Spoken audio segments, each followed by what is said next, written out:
Hola, ¿qué tal? Nuevamente, soy el doctor Daniel Fassi, coordinador de Fisiología de la Sangre. Vamos a dar lugar al último video, el tercero, del seminario 9, que habla sobre sangre, generalidades, hematopoiesis, vitamina B12 y ácido fólico. En este último video vamos a hablar de la vitamina B12 y el ácido fólico. De la vitamina B12 vamos a conocer sus fuentes naturales. Es importante conocer cómo se produce su absorción, el rol del ácido gástrico, de las proteínas R salivales del estómago y el factor intrínseco producido por las células parietales, importancia de la secreción pancreática en la absorción de la vitamina B12, transporte intestinal de la misma y receptor ileal para su posterior absorción. Vamos a también tener que conocer cuál es el compartimiento plasmático y cuáles son las proteínas de transporte y distribución tisular. Y finalmente, cómo hace la célula para tomar la vitamina B12, cómo la usa y cuáles son las funciones que la vitamina B12 cumple. Para el caso particular del ácido fólico, veremos también sus fuentes naturales en los alimentos, su absorción intestinal a nivel yeyunal como monoglutamatos, cómo se produce el transporte apical y vasolateral en la membrana del enterocito para su absorción, cuáles son las proteínas de transporte en la sangre y la distribución tisular, y finalmente su ingreso a las células. Conoceremos los receptores de alta y baja afinidad para folatos y cuáles son las funciones de las distintas formas de folato biológicas. En última instancia, hablaremos de las interacciones que ocurren entre ambas vitaminas, la vitamina B12 y el ácido fólico en el interior celular. Vamos a hablar de la vitamina B12. La vitamina B12 pertenece a una familia de moléculas denominadas cobalaminas porque tienen cobalto. La vitamina B12 es una molécula bastante compleja que solo puede ser producida por algunas bacterias, o algunas conocidas, otras no, y las arqueas, que es también un grupo bacteriano bastante particular. Los seres humanos y los animales, así como los hongos y parásitos, no pueden sintetizar vitamina B12 y por ende deben ingerirla. La vitamina B12 tiene una estructura bastante compleja en donde vamos a ver que existe anillos pirrólicos que forman un grupo que se llama corrina, en el cual se encuentra en el centro, coordinado con los 4 nitrógenos, un átomo de cobalto. Ese átomo de cobalto también está unido a un benzimidazol y una molécula mucho más compleja alrededor, con muchos sustituyentes. Es una molécula hidrosoluble, es decir, que se puede diluir en agua. Y además, este cobalto tiene una de las moléculas o una de las valencias de coordinación unida a diferentes componentes. En ese caso, vamos a tener diferentes formas. Las formas farmacológicas, en donde lo que está unido es un nitrógeno formando un grupo cianocobalamina, una forma semisintética de la vitamina B12, y la otra que es una forma sintética denominada hidroxicobalamina, ambas usadas desde el punto de vista farmacológico. Las formas biológicas que se conocen son dos: la metilcobalamina de acción citoplasmática y la 5-desoxiadenosilcobalamina, que se forma por una molécula de ATP a nivel mitocondrial. ¿Cuáles son las fuentes naturales de la vitamina B12? La vitamina B12 no se puede producir en el organismo y por ende tenemos que comerla. Hay diferentes alimentos de origen animal que son capaces de incorporar vitamina B12. El hígado, las carnes, sobre todo las carnes rojas, pero también la carne de pescado o de pollo, el huevo y los lácteos, ya sea leche o derivados. No hay, o es muy escasa y no suficiente, vitamina B12 a nivel vegetal. Por eso la conclusión es que a partir de alimentos de origen animal nosotros obtenemos vitamina B12. ¿Cuáles son los requerimientos diarios? En todos lados van a encontrar que es muy bajo, es entre 1 a 2 microgramos, pero se ha visto que en algunos individuos, sobre todo pacientes de mayor edad, el requerimiento de 1 a 2 microgramos diarios es insuficiente y se necesita comer hasta 7 microgramos por día para poder asegurar niveles plasmáticos suficientes para ser distribuidos en las células y que no haya inconvenientes o signos de deficiencia en este grupo particular de individuos. Con respecto a la absorción de la vitamina B12, la dieta incorpora la vitamina B12 en los alimentos. Generalmente, en el caso particular de la dieta, viene incorporada a las proteínas del alimento de origen animal. Hay una proteína salival, que es una proteína R, o aptocorrina salival, que puede ligar parte de la B12 que puede venir no ligada a las proteínas, pero dentro del estómago, la pepsina, producida por el estómago, junto con el ácido gástrico, separa a las proteínas de la cobalamina o vitamina B12, de tal modo que la cobalamina queda libre, pero tiene que ser ligada para que no se pierda por otra proteína R que es producida por las mismas células gástricas que la liga en medio ácido. Esta unión en medio ácido es importante para poder recuperar la vitamina B12 que le sacamos al alimento y que no se pierda, y piensen que es importante tenerlo en cuenta en aquellas situaciones en donde hay una disminución o supresión de la secreción del ácido gástrico, no solo por patologías propias del estómago, sino además por la ingesta compulsiva de inhibidores de la producción de ácido gástrico, que son los inhibidores de la bomba de protones, como el omeprazol, por ejemplo, que resultan en una inhabilidad del organismo para poder obtener la cobalamina de alimentos de origen animal. Hay otra proteína que ya se produce dentro del estómago, pero que no se liga a la vitamina B12 en el estómago, que es el factor intrínseco, que se llama así por la simple razón que el factor extrínseco sería la vitamina B12. La vitamina B12 unida a su proteína R y el factor intrínseco viajan hacia el duodeno. En el duodeno ocurre otra cosa, que es la secreción pancreática. La secreción pancreática exócrina se vuelca en el duodeno y produce una neutralización o alcalización del pH ácido del estómago. Esto induce la separación de la proteína R de la cobalamina y la cobalamina queda nuevamente libre y esta vez para ligarse al factor intrínseco.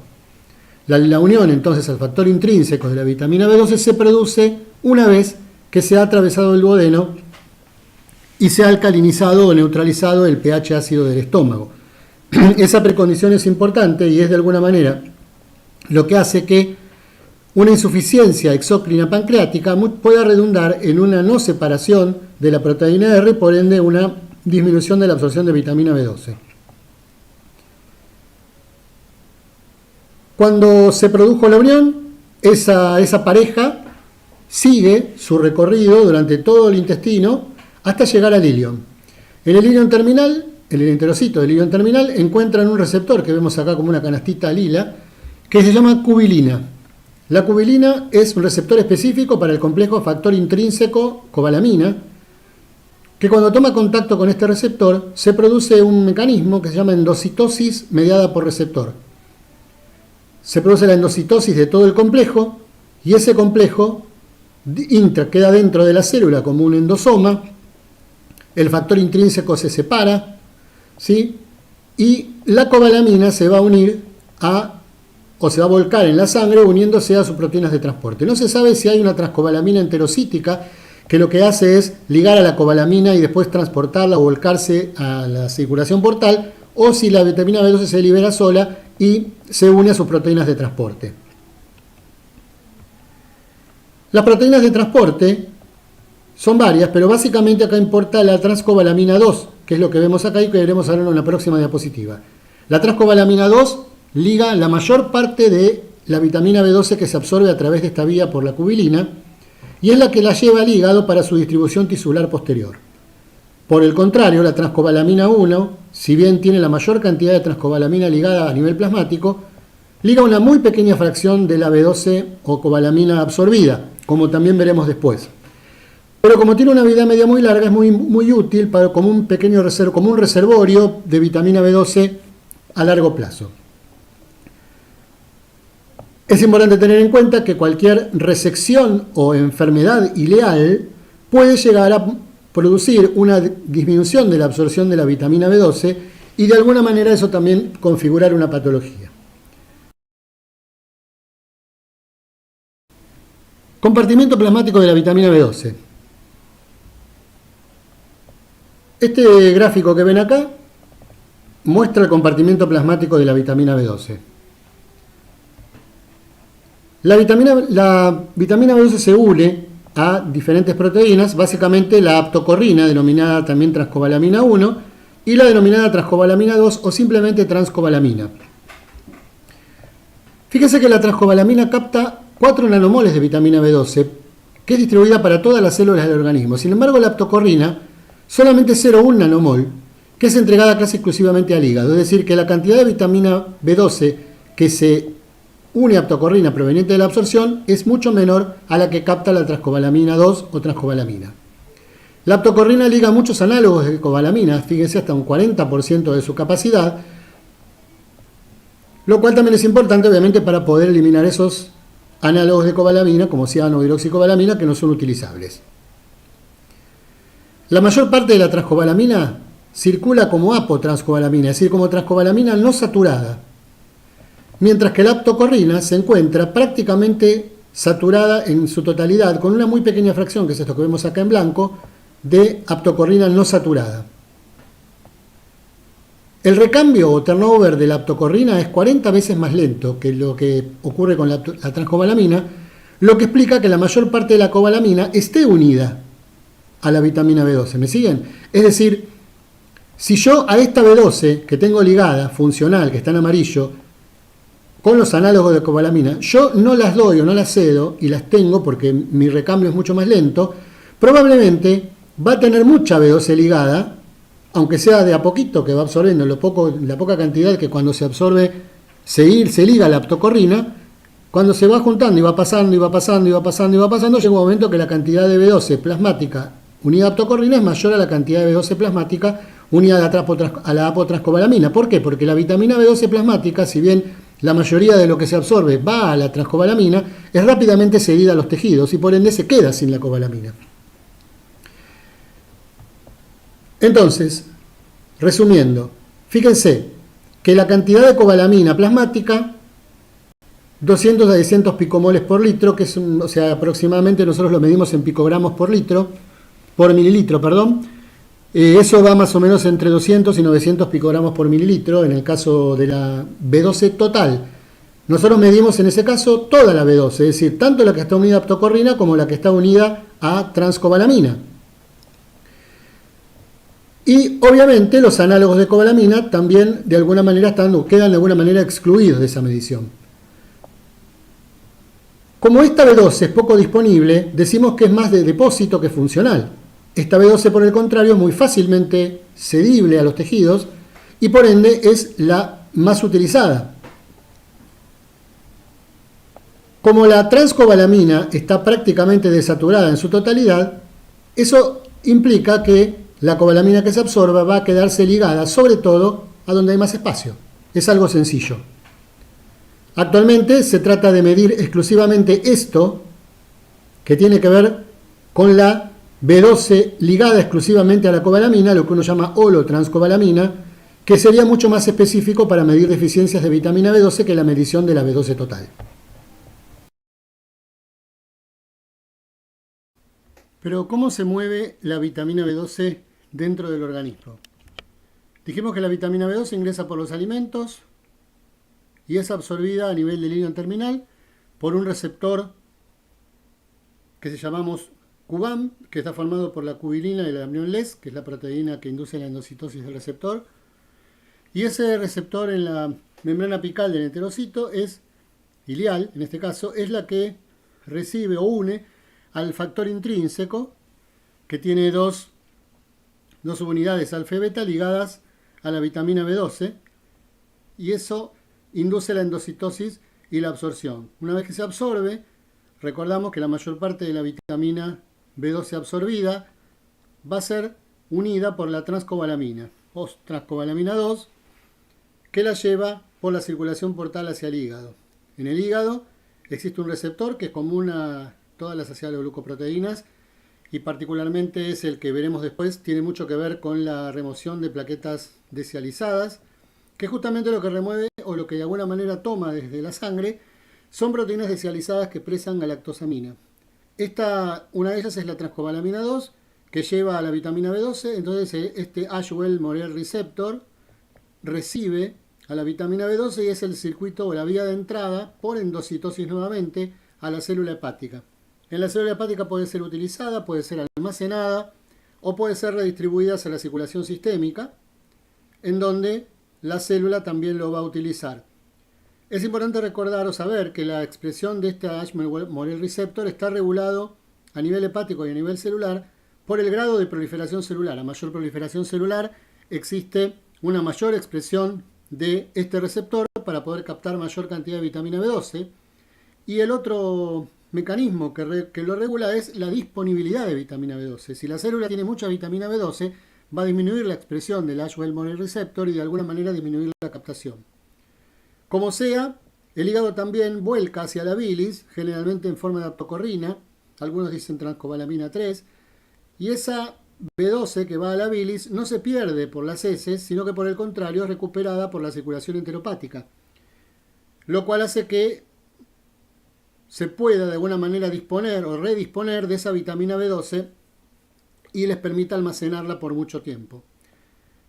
Por otro lado, aquella vitamina B12 que va unida a la transcobalamina que no se ha ligado, no ha sido tomado por las células ni por el hígado, llega a los túbulos renales, en los túbulos renales se filtra por el glomérulo y llega al tubo contorneado proximal. En el tubo contorneado proximal encuentra otro receptor que tiene cubilina y aniomblés también, pero tiene otra proteína que se denomina megalina. La megalina es capaz de ligar algunas proteínas como la albúmina, la transferrina y también la transcobalamina 2, y lo que hace es inducir también una endocitosis mediada por receptor. Esta endocitosis mediada por receptor va a llevar a la degradación de la transcobalamina 2 y la vitamina B12 va a salir a través de la porción vasolateral, de la membrana vasolateral de la célula del tubo contorneado proximal por un mecanismo todavía no conocido, ya que no tiene el MRP y por eso sale a la sangre para poder recuperar esa B12 que vuelve a unirse a transcobalamina 2 para volver a hacer todo el circuito.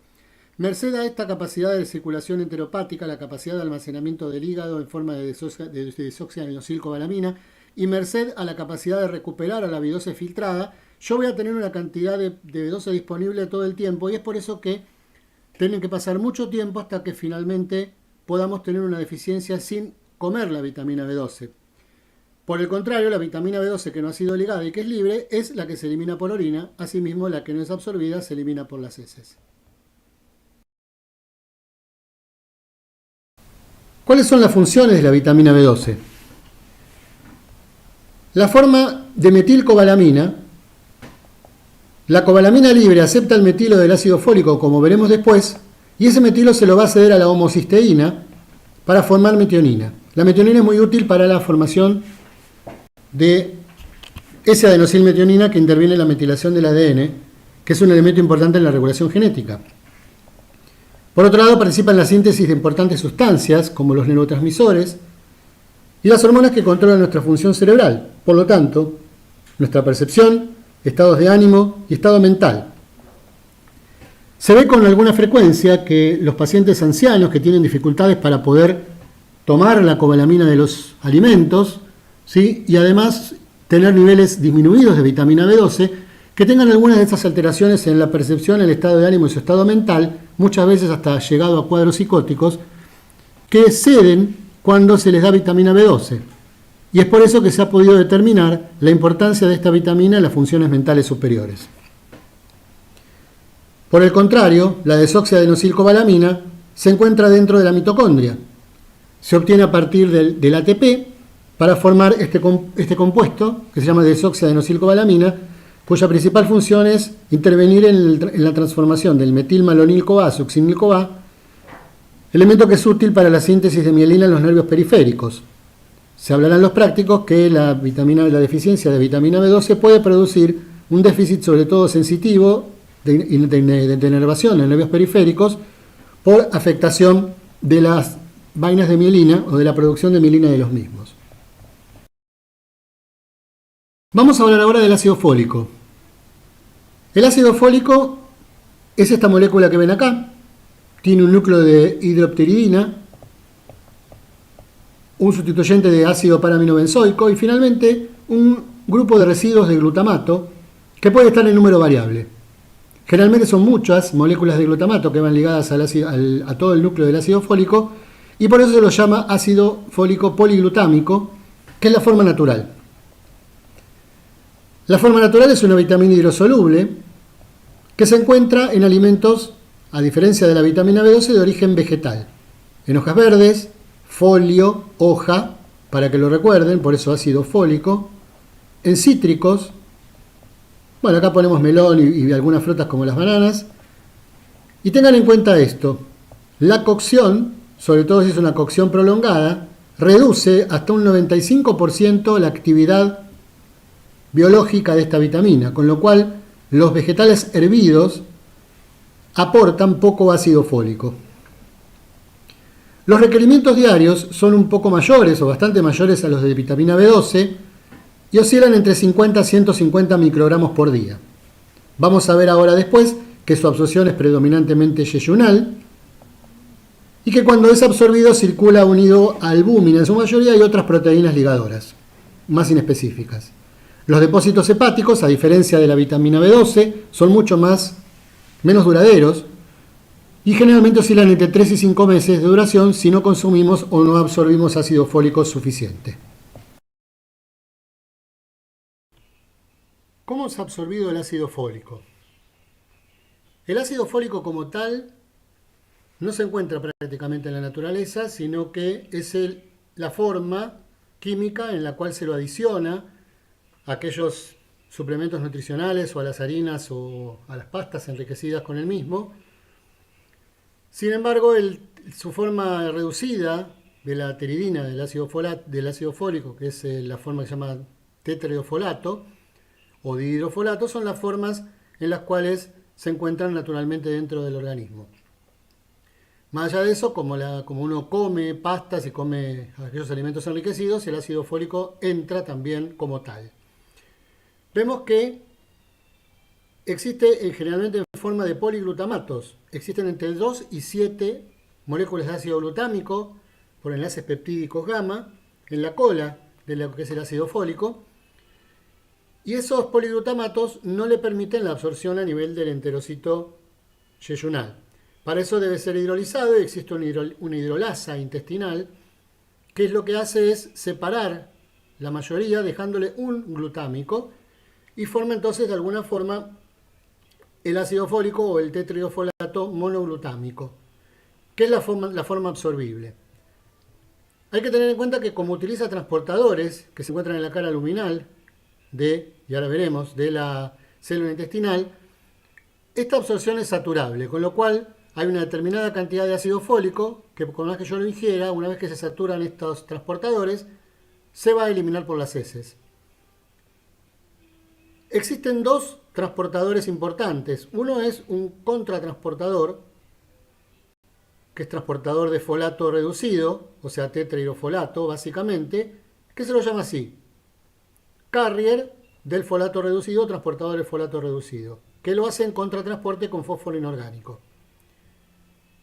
Es un receptor de baja afinidad que mete folato en las células cuando el folato está en cantidades normales o elevadas, y generalmente trabaja más a pH neutro. El otro receptor está acoplado a protones, es un cotransporte de ácido fólico con un protón, y esto es diferente en cuanto al receptor de folato reducido, porque este acoplado a protones trabaja mejor a pH ácido y por otro lado es de alta afinidad, lo que le permite ser uno de los receptores, junto con el que veremos después, que es el FOLR1 o FR-alfa, que es el receptor de folato alfa, que son de alta afinidad y que por ende son muy importantes para la captación de las pocas cantidades de folato que puedan llegar a la barrera hematoencefálica o a la hematogonadal, ya que el ácido fólico es muy importante para estos tejidos. Una vez que se meten en la célula, el ácido fólico debe ser transformado en sus formas reducidas, en este caso el tetraidrofolato, que es la forma que puede transformarse en sus formas biológicas. Una de ellas es el 5-metil-tetraidrofolato. También puede formar o dar origen a sustancias formiladas, como el formil tetraidrofólico, o algunas como el metileno o el metenil tetraidrofolato, que veremos después cuál es su importancia. La mayoría del ácido fólico, del folato, en realidad sale como metil tetraidrofolato a la circulación. Y lo hace a través de unos transportadores presentes en la membrana vasolateral del enterocito, que pertenecen a la familia de los transportadores de solutos, al igual que lo eran los otros dos para entrar, que lo que hacen son aquellos que están relacionados a las proteínas de membrana relacionados a a la expulsión o a la extrusión de las drogas, como MRP1, MRP2, y en este caso parece ser un grupo que se llaman MRP3. Como sea, el ácido fólico es volcado en la circulación, donde el 60% se circula libre y un 40% está ligado a una proteína que se llama ligadora del folato y a la albúmina, en cantidades muy similares. Este metiltetrofolato unido o libre es transportado hacia el hígado, que va a ser su primera estación. ¿Cómo ingresa el folato a las células? Acá tenemos la célula sistémica y la célula del sistema nervioso central. El folato sérico puede ingresar a las células por dos receptores. Uno de baja afinidad, receptor del folato, se llama así simplemente, receptor del folato, y hay otro que se llama FR-alfa o FOLR1, que es un receptor de alta afinidad. El receptor de baja afinidad liga folato a altas concentraciones y el receptor de alta afinidad es muy útil para ligar folato cuando éste se encuentra a bajas concentraciones, como ocurre en los plexos coroideos, en la retina y los túbulos renales. Vemos acá que en la célula del sistema nervioso central, las proteínas que trabajan en el plexo coroideo transportando el folato son sobre todo las de alta afinidad o FOLR1 y también colabora el transportador de folato acoplado a protón. Merced a sus diversas formas biológicas, metiltetrahidrofolato, metilentetrahidrofolato, meteniltetrahidrofolato, formil, forminin, son distintas formas biológicas que intervienen en el metabolismo y particularmente son importantes estas que ven acá. La síntesis de timidina a partir de uracilo es fundamental para que la timidina pueda ser incorporada al ADN y por ende es fundamental para que exista ADN. Esta síntesis de timidina a partir de uracilo está catalizado por una enzima que se llama timidilato sintetasa y que utiliza una forma del ácido fólico que se llama 5,10-metilen-tetrahidrofolato. Producto que se obtiene a partir del folato por una enzima denominado dihidrofolato reductasa, que también es muy útil, es muy importante porque es el blanco de algunas drogas. Interviene además en este caso la vitamina B12 interactuando con el ácido fólico, como veremos después. En el caso particular del metabolismo de la histidina, para poder metabolizar este aminoácido, utilizamos distintas formas formuladas de ácido fólico. Asimismo, formas de distintos tipos que ustedes verán mucho mejor en bioquímica cuando observen o vean la síntesis de bases púricas. Intervienen en dos o tres reacciones el ácido fólico, las formas biológicas del ácido fólico. Es importante destacar que para poder cumplir con sus funciones, la molécula de ácido fólico debe estar primero hidrolizada como monoglutamatos para poder ser tomado por las células y después transformado en sus formas biológicas, y después debe ser reducida con 4 protones en forma de lo que se llama tetrahidrofolato. El tetrahidrofolato es el precursor único y común a todas las formas biológicas. Acá vemos de nuevo las formas activas que habíamos nombrado antes. Vemos en esta diapositiva las interacciones entre la vitamina B12 y el ácido fólico. El ácido fólico cuando ingresa y se transforma en tetrahidrofolato, se metila. Al metilarse, queda dentro de la célula. Es la forma de retener al ácido fólico en la célula, pero es una forma biológicamente inactiva que debe desembarazarse del metilo para poder transformarse en folato y después en las formas activas. Quien quiere a este metilo del ácido fólico y de hecho lo toma es la vitamina B12, es la cobalamina citoplasmática, que se va a transformar en metilcobalamina, que es la forma biológica citoplasmática de la vitamina B12. ¿A quién le va a entregar el metilo a la vitamina B12? A la homocisteína para formar metionina, en una reacción que está catalizada por esta enzima que se llama metionina sintetasa. El folato liberado de su metilo puede ser tomado por esta enzima que se llama metilente-tetrahidrofolato reductasa. Con esto hago una salvedad y una corrección de lo que había dicho anteriormente. La enzima no es la dihidrofolato reductasa, que viene después, ¿sí? Después de que el ácido fólico se transforma nuevamente en tetrahidrofolato para formar dihidrofolato. Eso es otra cosa, aclaro eso. La metilente-tetrahidrofolato reductasa es la que forma el N5,10-metilente-tetrahidrofolato, que es quien actúa como cofactor de la reacción de la timidilato sintetasa que transforma el desoxiuracilo en desoxitimidina para ser incorporada al ADN. De esta manera, el folato liberado sufre una transformación en dihidrofolato y posteriormente nuevamente en folato o tetrahidrofolato a través de la dihidrofolato reductasa. ¿Por qué es importante esto? Porque si me falta vitamina B12, no va a haber nadie que le saque el metilfolato y por ende se va a producir un aumento de los niveles intracelulares de metiltetrofolato. Es lo que uno conoce como atrapamiento del folato. Y por ende también va a haber deficiencia de folato. Por lo menos lo que tenga que ver con esta vía. Si me falta folato, la vitamina B12 no va a tener a quién tomarle el metilo y probablemente también afecte la transformación en metilcobalamina y por ende su funcionamiento posterior. Lo cual de alguna manera explica que ambas vitaminas están íntimamente relacionadas y sus manifestaciones clínicas son muy similares en muchos casos, con algunas diferencias importantes entre ellas, más que nada por su funcionamiento en el sistema nervioso central y periférico. Para terminar con este último video del seminario 9, vamos a tener algunas consideraciones finales. Es importante que después de haber visto estos 3 videos, ustedes sepan qué es la sangre y que es un fluido vital con múltiples funciones.